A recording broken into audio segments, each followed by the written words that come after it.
చల్లగా. ఆద్య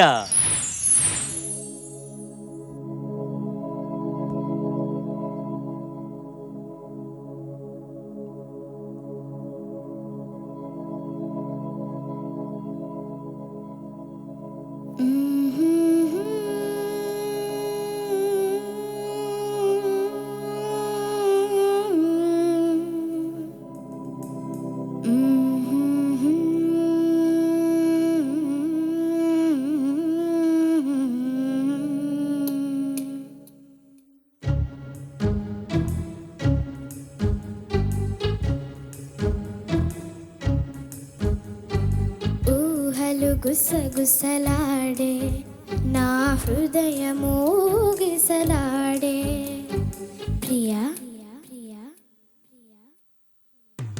ఊహలు గుసగుసలాడే నా హృదయము గిసలాడే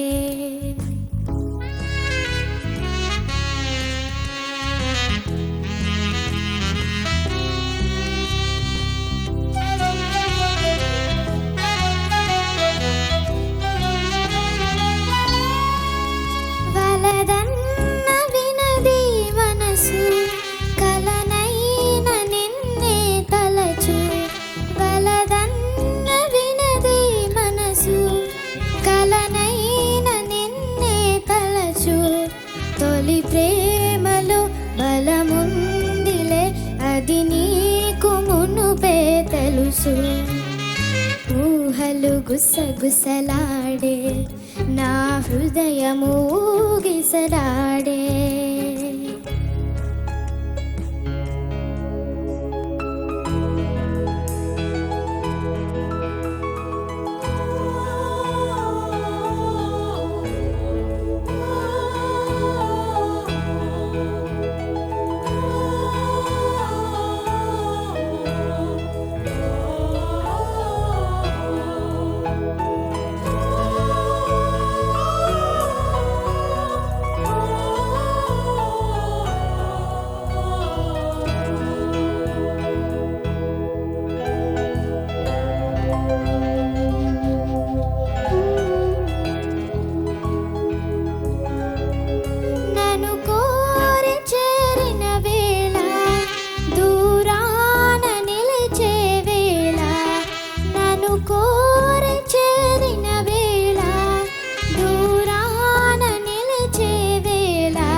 విడలేను పిరికూడా ఊహలు గుసగుసలాడే నా హృదయము గిసలాడే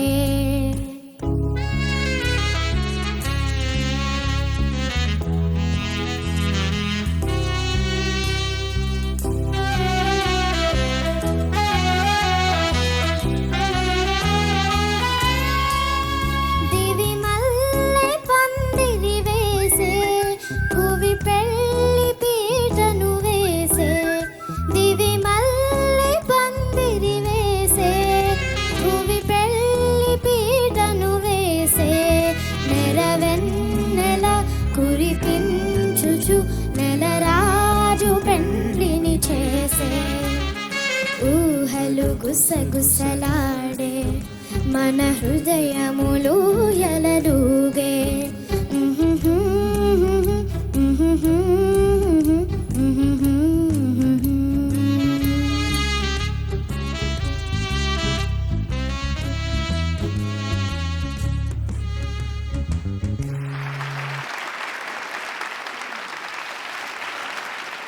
సునీత మేడం. నానా నమస్తే మ్యామ్. నమస్కారం అమ్మా. వలదన్న వినది మనసు పైన అందటం లేదు ఎందుకు తల్లి నీకు ఇవాళ? వలదన్న వినది మనసు కలనైన నిన్నే తలచు. అది ఎందుకు అలాగా పైన అందటం లేదు శృతి ఇవాళ? హీల్ చేసుకోలేదు మేడం, కాస్ట్యూమ్ గురించి అందుకని. అయ్యోయ్యో శృతి చేరలేదు నాన్న, స్ట్రెయిన్ అయ్యావా? స్ట్రెయిన్ గా ఉందా? నువ్వు సెకండ్ చరణం వచ్చేసరికి ట్రాక్ లో పడిపోయింది. ఫస్ట్ చరణం మాత్రమే అలా అనిపించింది. ఒక్కసారి ఒక్క 2 లైన్స్ పాడవా ప్లీజ్? వలదన్న వినది మనసు. కొంచెం కేర్ఫుల్గా పాడాలి నాన్న, ఇంకొంచెం ఫోకస్ చేసి. నువ్వు కళ్ళు మూసుకోకుండా పాడతావు, అది మంచి క్వాలిటీయే. కాకపోతే ఏంటంటే కొన్నిసార్లు కొంచెం ఫోకస్ తగ్గుతుంది శృతి మీద, అది కొంచెం జాగ్రత్తగా చూసుకోవాలి. Because your a fabulous singer కదా, అసలు తప్పు చేయకూడదు ఆద్య. ఓకే ఇది మ్యామ్. తప్పు కూడా కాదు, మనమేం మెషిన్స్ కాదు కదా, హ్యూమన్లీ పాసిబుల్ మిస్టేక్స్ ఇవన్నీ. కాబట్టి అది కొంచెం జాగ్రత్తగా చూసుకో, హై నోట్స్ పాడేటప్పుడు ముఖ్యంగా. సరేనా? Okay ma'am. ఈ ప్రెజెంటేషన్ అంతా చాలా బాగుంది. Thank you so much. Thank you ma'am. Aadya చక్కగా పాడావమ్మా. Thank you sir. నాకేం తప్పు కనిపించలేదు. కారణం ఏంటంటే ఫ్యూజన్లో పాడినప్పుడు తప్పు అనేది ఉండదు. Yes, fusion sir. ఫ్యూజన్ పాటకి తప్పు అనేది ఉండదు. ఈ పాట కీరవాణి గారు రొమాంటిక్ డ్యూయెట్లు మనకి సుమారుగా ఇంతవరకు తెలుగు చలనచిత్రంలో చూసుకుంటే పరమాద్భుతం అని అనుకునేవి ఏమన్నా ఒక 50 ఉంటే దాంట్లో మొదటి 3-4 పాటల్లో ఇది ఉంటుందని నా ఉద్దేశం అండి. అసలు దీంట్లో ఉండేటువంటి ఆ మూడ్, ఆ విలీనత, ప్రేయసి ప్రేమికుల యొక్క ఆ మనోభావాల విలీనత, గాఢమైన అనుభూతితో అది స్వరయుక్తంగా ఆ భావాన్ని పలికించిన విధానం అసలు పాదాభివందనం అండి. ఆ మ్యూజిక్ డైరెక్టర్కి, పాడిన గాయకులు. బాగా పాడావమ్మా ఆద్య, చాలా చక్కగా పాడావు నువ్వు. Thank you sir. ఆద్య నమస్తే సార్. చక్కగా పాడావమ్మా. Thank you so much sir. Ramalingeswararao గారు చెప్పిన విశ్లేషించిన ఆ సాహిత్యం ఒక గొప్పదానని, ఆ విశ్లేషణ మీకు అర్థం కావడానికి ఇంకో 10 ఏళ్ళు పడుతుంది. కాబట్టి ప్రస్తుతం మ్యూజిక్ గురించి మాట్లాడితే చక్కగా పాడావు. ప్రశంసలన్నీ నీకు, ఆయన నచ్చలేదన్న ఆ విమర్శలన్నీ కూడా అన్నయ్య గారికి. అన్నయ్య గారు ఏంటి మోడర్న్ ఆర్కెస్ట్రేషన్, పాత మెలడీ కొత్త గారడీలో మీరు ఈ గారడీని ఇలాగా బోల్తా కొట్టించారంటే ఈ పాటలో? సార్ 30 ఏళ్ళగా ఇండస్ట్రీలో ఈ పాడతా తీగతో ఉన్నారు. ఇవన్నీ భరించకుండా ఇన్నేళ్ళు ఉన్నారు ఆయన. ఆయనకి చాలా సులువు. అంటే నాకు అర్థమైంది మీ అన్నయ్య గారు, మీ యొక్క కుతంత్రం నాకు అర్థమైంది. కుతంత్రం అనండి, ప్లాన్ అనండి, చెప్పమంటారా? ఈ పాత మెలడీని కొత్త గారడీగా ప్రదర్శించే ప్రక్రియలో దాన్ని ఒక మాదిరిగా చేయడం ద్వారా పాతదే బాగుందే, ఎందుకంటే మీరు వాటికి మీరు ఫ్యాన్ కాబట్టి పాతయే బాగుందని అనిపిద్దామని మీరు ప్లాన్ వేస్ట్ చేస్తున్నారు కదా అన్నయ్య గారు. నాకే చూడండి, అంతేనా? ప్లాన్ కరెక్టేనా? సరే, ఏదేమైనప్పటికీ ఆద్య, ఇప్పుడు ఈ పాత పాటలని కొత్తగా పాడాలనుకునేవాడు ఒక కుర్రాడు ఉన్నాడు, హృత్విక్ అని. నీకు తెలుసా? హృత్విక్ తెలుసా? హృత్విక్ ఎలిమినేట్ అయ్యాడుగా. అవును సార్. హృత్విక్ అన్నాడు నాకు అన్నీ కూడా మోడర్న్ సాంగ్స్ ఇష్టం అండి అన్నాడు. సరే, హృత్విక్తో పాటు ఇంకెవరు, ఇంకా 3 ఎలిమినేట్ అయిన వాళ్ళు? ప్రతీక, కార్తిక్, ఇంకా లోహితాక్ష్ సార్. లోహితాష్. ఎందుకంటే నేను ఎందుకు అడుగుతున్నానంటే, వాళ్ళు ఎలిమినేట్ అయినప్పుడు లాస్ట్ ఎపిసోడ్లో వాళ్ళకంటే మీరు ఎక్కువ బాధపడ్డారు. మీరందరి కళ్ళ నుంచి నీళ్లు చూశాను నేను. సో నేను చెప్పేది ఏంటంటే, వాళ్ళని మీరు మిస్ అవ్వట్లేదు, ఎందుకంటే వాళ్ళు ఇక్కడే ఉన్నారు. వాళ్ళ నలుగురు మన మధ్యనే ఉన్నారు. చూస్తారా? ఏమి ఎలా చూస్తున్నారు? ఇక్కడే ఉన్నారు. ఇంకో చూద్దామా? ఇది చూడు, అటు చూడు, ఆ నలుగురు కనపడతారు చూడు.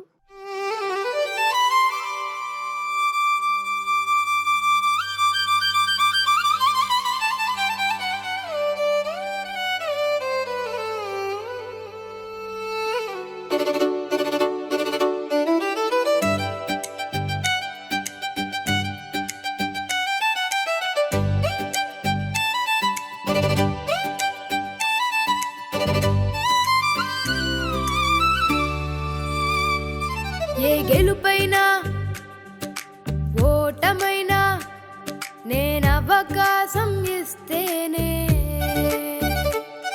నా దరికి చేరగలిగేది, నన్ను వరించగలిగేది. నీ చేసుకున్న శ్రమ ఫలితం, నేనే పడిన కష్టం, అది నా వల్లనే సాధ్యం. ఓడినా నే గెలిచినా అది నా ఇష్టం, నా ఇష్టం. ఓడినా నే గెలిచినా అది నా ఇష్టం, నా ఇష్టం.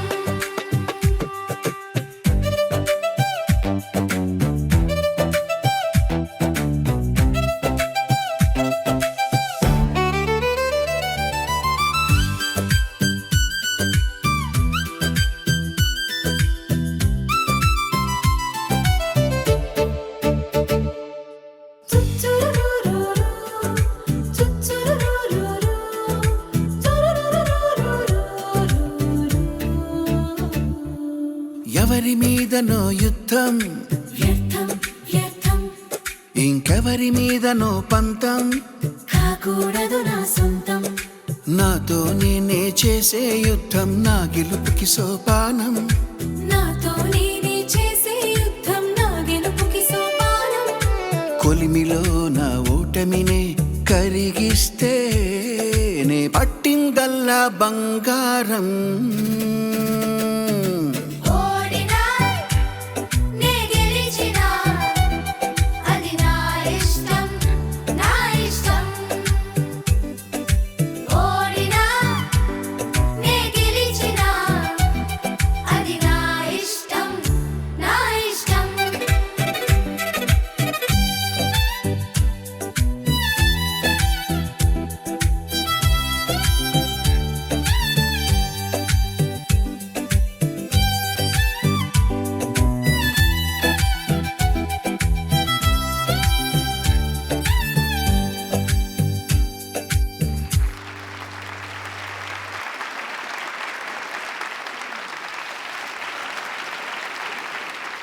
Okay Aadya, thank you sir. కలుసుకున్నారా మీ పాత మిత్రుల్ని?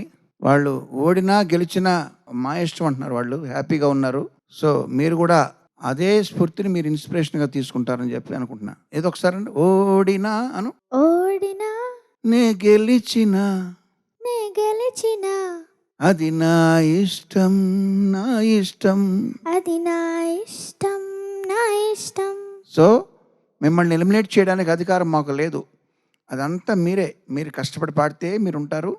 ఏదైనా మీ చేతిలోనే మీ ఫ్యూచర్ ఉందని చెప్పడం. ఓకే, అదే ఎక్స్పీరియన్స్ మీకు కూడా ఉండబోతుంది. సో ఆల్ ద బెస్ట్, చక్కగా పాడావమ్మా. Thank you sir. కీరవాణి గారికి గట్టిగా మరొక్కసారి మీ కర్తాల ధ్వనులు. ఎందుకంటే ఇచ్చిన మాట ఆయన గత వారం ఎలిమినేట్ అయిన పక్క రోజే ఆ నలుగురు చిన్నారులని స్టూడియోకి పక్క రోజు తీసుకెళ్ళి ఈ పాట రికార్డ్ చేయించారు. Sir, thank you so very much for your wonderful gestures towards this ఈ పిల్లల గురించి. Thank you so much.